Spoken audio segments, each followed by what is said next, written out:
New at 4, today in Montgomery, state officials honored officers killed in the line of duty at the Alabama State Fraternal Order of Police Memorial Service. WAAY 31's Nicole Zedek was at the service where they honored former Huntsville police officer Agent Billy Clardy III. Governor Ivey, members of the Fraternal Order of Police, and family members of those honored all gathered behind me at the state capitol to remember the 11 officers killed in the line of duty.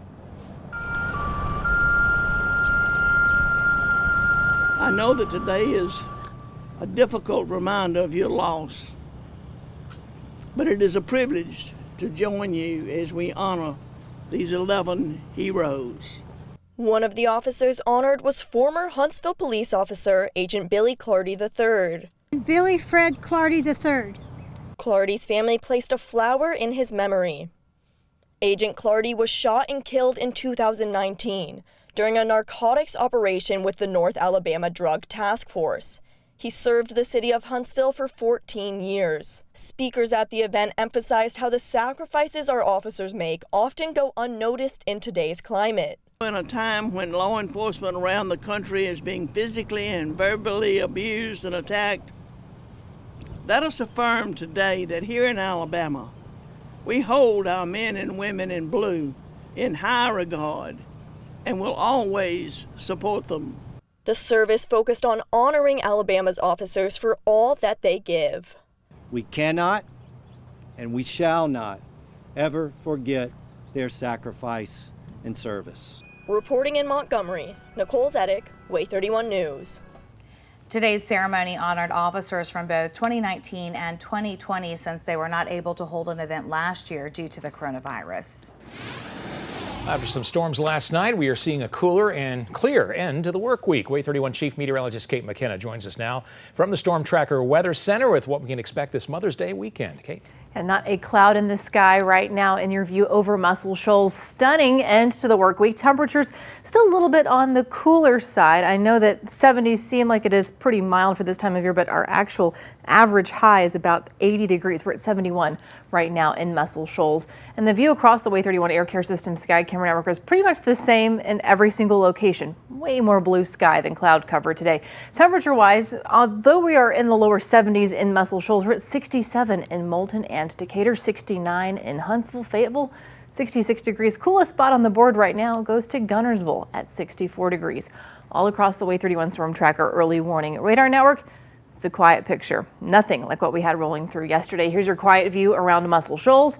Same thing goes for Decatur. And let's look over to Gunnersville, not picking up any rain at this hour. So whatever you want to do on this Friday evening, if it's walk the dog, sit on the patio, go out to dinner, temperatures are going to be cooler by later this evening. I think you might want the jacket, but you don't need the umbrella. You might need the sunglasses. 67 degrees by 6 o'clock, 64 by 7 o'clock. Just to give you an idea of what we're going to be tracking ahead here. Mainly dry, but cloudy tomorrow. Slightest chance for a shower on Saturday. For Sunday, for the most part, Mother's Day does look fairly dry, but the chance for a strong storm is back with us later in the day, heading into the evening for our western counties. And then we're going to have showers and a few thunderstorms off and on next week. I'm going to walk you through that, especially that risk for a stronger storm on Mother's Day coming up in just a few minutes. There is one day left for legislators to pass a lottery bill. Coming up, the governor weighs in on her expectations. Mother's Day is Sunday, and florists are expecting a busy weekend. There's a reason your flowers may cost more this year. Coverage you can count on. You're watching WAAY 31 News at 4 with Dan Schaefer, Naja Sherman, Chief Meteorologist Kate McKenna, and the WAAY 31 Storm Tracker Early Warning Radar Network.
Medical marijuana legislation is waiting on the governor's signature. The House and Senate passed the bill yesterday. The Compassion Act would allow people with certain conditions to buy marijuana products legally after getting approval from a doctor. Those conditions include things like cancer, a terminal illness, and chronic pain. The proposal also regulates how marijuana is grown, processed, and dispensed. The fate of the state's lottery and casino bill remains in limbo. The House delayed a vote after last-minute negotiations yesterday. House leaders met multiple times trying to work out a compromise to approve the bill. It would establish a lottery and 9 casino locations across Alabama. Today, Governor Ivey says she doubts lawmakers can get a bill done with just one meeting day left in the session. Well, hope eternal, but after the debate last night, I doubt it very seriously. Lawmakers returned for their final day on May 17th. Ivey says she doesn't believe lawmakers can agree on a plan for a constitutional amendment in such a short time. She says she won't call a special session to consider a lottery bill. In a disappointing setback for the economy, a new report says the U.S. added way fewer jobs than expected last month. The country added 266,000 jobs in April, but economists expected the U.S. to add 4 times that, about 1 million jobs. They predicted the vaccine rollout and the reopening of the economy to jumpstart hiring. But as it stands, this was the slowest improvement for jobs since January. The unemployment rate also rose to 6.1%, up from the prior month's 6%. On Wall Street, investors shrugged off the latest jobs report, seeing it instead as a reason for the Federal Reserve to keep interest rates low. Stocks rallied, in fact, to new records at the end of the week. The Dow Jones Industrial Average gained 229 points to close at a record 34,777. The Nasdaq Composite Index added 119 points. The S&P 500 also closed at a record high of 4232, rising 30 points Friday. U.S. Capitol Police say there's been a 107% increase in threats against members of Congress this year compared to 2020. They say there was a significant increase following the January 6th insurrection. The department says they're confident the number of cases will continue to go up. They don't share any other details about the nature of the threats or what they include. Pfizer officially submitted its application for full FDA approval for its COVID vaccine.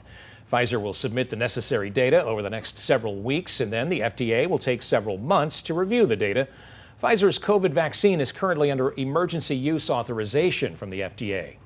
Pfizer is also applying to extend its EUA to include children ages 12 to 15. You can now get a COVID vaccine without an appointment at America's largest retailer. You can walk into any Walmart pharmacy to get a shot now. It has 143 locations in Alabama offering these walk-up appointments. This comes after CVS announced it is doing the same thing, same-day COVID vaccine appointments. Mother's Day is Sunday, and florists are expecting a busy weekend. Many say that even though last year was tough on business, Mother's Day was a bigger sales weekend than usual. They say since people couldn't take their mothers out, they purchased flowers. But even though this year's celebrations will look more normal, the virus is still impacting the industry. Due to coronavirus in South America and also different labor issues in South America, there was a volcano, there's weather issues in South America that have really caused a sort of a shortage of flowers that's landing right in like the May, June, July area. Many businesses are still practicing social distancing by offering no contact deliveries. It is going to be a very special Mother's Day for the WAAY 31 News team. Yeah, yesterday our family grew by one. Brecken Terry Laughlin and her husband Jay welcomed Sadie Jane Laughlin.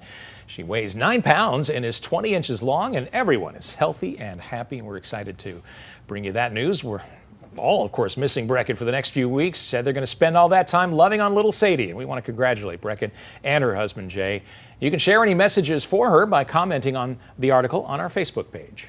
Weather coverage you can count on with Chief Meteorologist Kate McKenna and the WAAY 31 Storm Tracker Early Warning Radar Network. Well, our Mother's Day weekend is off to a gorgeous start, but it does not stay that way through Saturday and Sunday. But for the time being, soak it all in. Here's your view over Gunnersville on our WAAY 31 Air Care System Sky Camera Network. Just a few clouds off in the distance there. Nothing in the way of anything that's going to bring us rain. Here's your view over Decatur, and that's a very similar picture. Temperatures, though, a little varied. We're at 69 in Huntsville, 67 in Decatur, 71 in Muscle Shoals, 70 degrees in Scottsboro. Spots like Gunnersville, we're in the mid-60s right now. As we go through tonight, the clouds are going to be on the increase, but we're not going to see much activity across the WAAY 31 Storm Tracker early warning radar network. So let's take you from site by site here. This is our Muscle Shoals radar site, minute by minute data showing us that we don't have any rain right now. No different in Decatur, no different in Gunnersville. It was a much different picture this time yesterday, wasn't it? Here's future radar as we go through tonight into tomorrow morning. Notice that the clouds are going to be with us mainly after midnight, and we wake up to a pretty gray start on Saturday. Temperatures about as cool as what we had last night. We're talking upper 40s, lower 50s at best, 53 there in Athens, 52 in Huntsville. As we continue through the day, here's noon, still mostly cloudy, still mainly dry. But I noticed during the afternoon hours, this data source as well as a few others are showing a couple of showers tracking in here from the northwest. That's 3 o'clock tomorrow afternoon. I don't have your rain chance any higher than 20% for tomorrow. And even as we get into tomorrow night, the clouds start to break up just a little bit. That's 8 o'clock. Now all the way into Mother's Day, Sunday morning. The clouds are back with us. The temperatures are not quite as cool. We're starting in the lower 60s, upper 50s, and throughout the rest of the afternoon. This is 4 o'clock. You'll notice it starts to get a little more active. We're going to pick back up on Sunday's forecast in just a second here, but let's just kind of walk you through from start to finish for Saturday. By 8 o'clock, we're already in the mid-50s, mid-60s by lunchtime. By 2, we are in the lower 70s, and then we start cooling yet again. It's more cloud cover than sunshine for tomorrow. I promised we'd pick back up on Sunday. This is the wider view starting you back at 7 o'clock. Notice all of the activity up to the north as we continue to play this out and stop this at 5 o'clock. The one trend that unfortunately I've noticed in a couple of data sources is a little more agreement in that maybe we have this a little bit farther toward the southeast and that we do start to see a little bit of activity creeping into North Alabama as early as late in the afternoon, early in the evening, specifically northwest Alabama. There's 5 o'clock now all the way to 6:30 Monday morning. This front kind of slowly sags toward the southeast, so we'll have a wet start to the day on Monday. Another little break in the action. 7 o'clock Tuesday morning, fairly dry. Most of that moisture stays to the south through Tuesday evening. Good news for the trash pan is that home opener. By 10 o'clock, still a mainly dry picture through Tuesday night into Wednesday morning. And there we go. Aside from a few showers Thursday, looks pretty good here to close out the next work week. But just as a reminder, there is that chance for a stronger storm on Sunday. It does mainly impact just our northwestern counties. It's at risk for a strong to severe storm and isolated risk for parts of Lauderdale, Colbert, and Franklin counties. Once that moves out, look at the end of next week. Temperatures back in the upper 60s for highs Wednesday and Thursday. Alabama's lagging in the race to vaccinate, so the Department of Public Health enlisted some celebrities to encourage more people to get the shot. A look at who you'll be seeing in vaccine PSAs starting next week.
New details. The TSA screened more than 1.6 million people at airports across the country yesterday.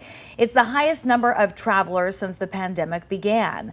For comparison, on May 6, 2019, there were more than 2.5 million people screened by the TSA.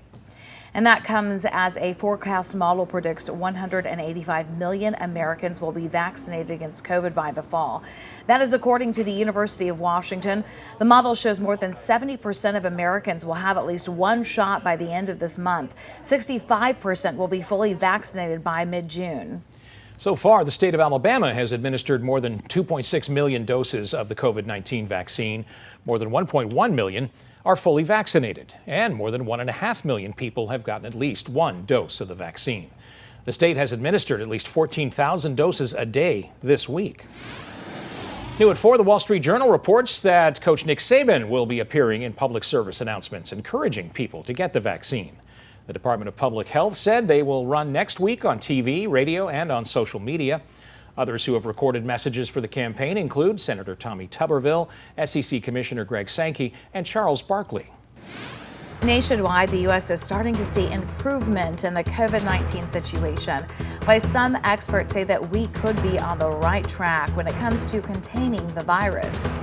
Coming up on WAAY 31 News at 5, our team coverage of the Huntsville police officer convicted of murder. We break down the district attorney's message to the community following the verdict. It's a pretty perfect end to our work week across North Alabama, although there's some cloud cover on the way and eventually the chance for storms back in our forecast. I'm tracking it all coming up.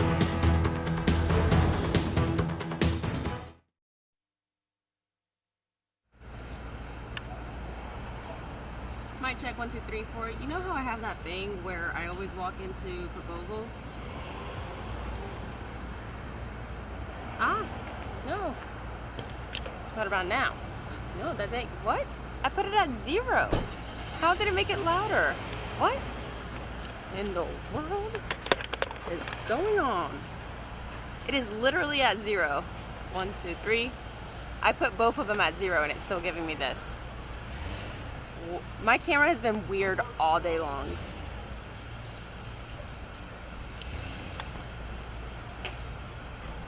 All right, give me 1 second. I'm gonna turn off and turn back on.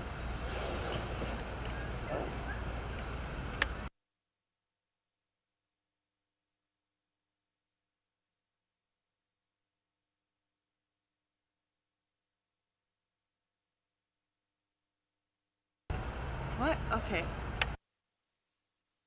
1 2 3 4. Oh, did that fix it? Did that fix the issue? Yes? No? 1 2 3 4 5 6. So I usually walk up to proposals, but today I walked up to a wedding. They're taking pictures. Oh. I know. I'm about to. They have food, but I don't know where the food's at yet. Keeping a close eye. For what? Keep talking like this with the microphone like literally at my lips. The microphone is here. Low. Okay. I'm gonna boost it. All right, what about now? Okay, it's all the way up. No problem. The jury convicted Officer William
Coverage you can count on. WAAY 31 News at 4:30 starts now. Today, a jury handed down its decision finding a Huntsville police officer guilty of murder in the 2018 shooting of a suicidal man. The events that led up to today's conviction. New evidence shows that the COVID-19 vaccine may not protect you from the virus forever. Which company is now moving forward with plans to develop a booster shot? And it is a beautiful view from our WAAY 31 Air Care System Sky Camera Network, but will it stick around? Our weather team has an update on what's in store for the weekend. Thanks for joining us for WAAY 31 News at 4:30. I'm Dan Schaefer. And I'm Naja Sherman. A Huntsville police officer is now convicted of murder. Officer William Darby says he plans to appeal that verdict. He's now free on a $100,000 bond after being booked into the Madison County Jail following this morning's guilty verdict. WAAY 31's Alex Torres-Perez has been at the trial all week. She joins us now from outside the Madison County Courthouse with all that's led up to today's verdict. Alex? So the jury convicted Officer William Darby of murder with just 2 hours of deliberations. Now, Officer Darby was then cuffed, taken to the Madison County jail where he posted bond a couple of hours later. Now, the jury's decision essentially means that they believe Darby intentionally shot and killed Jeffrey Parker at his home in 2018. They also believe that it wasn't out of self-defense and that Parker was not an imminent threat. Prosecutors say justice prevailed and what Darby did was wrong regardless of being a police officer. Every life has value, and it would be easy for us to just move the other way. It would be politically expedient for me to avoid this issue, but we're not going to do it. We will do whatever's right. Darby's attorney is working on the appeal process. He released a statement saying, quote, Officer Darby's case is extremely important to all Alabama law enforcement. This case will clarify Alabama law regarding on-duty police shootings and will impact the way law enforcement protects Alabamians and perform their duties. Now, the sentencing hearing for Officer Darby is expected in the next 6 weeks, but that may be delayed depending on that appeal process. Darby can face a minimum of 20 years to up to life in prison. Reporting live in Huntsville, Alex Torres-Perez, WAAY 31 News.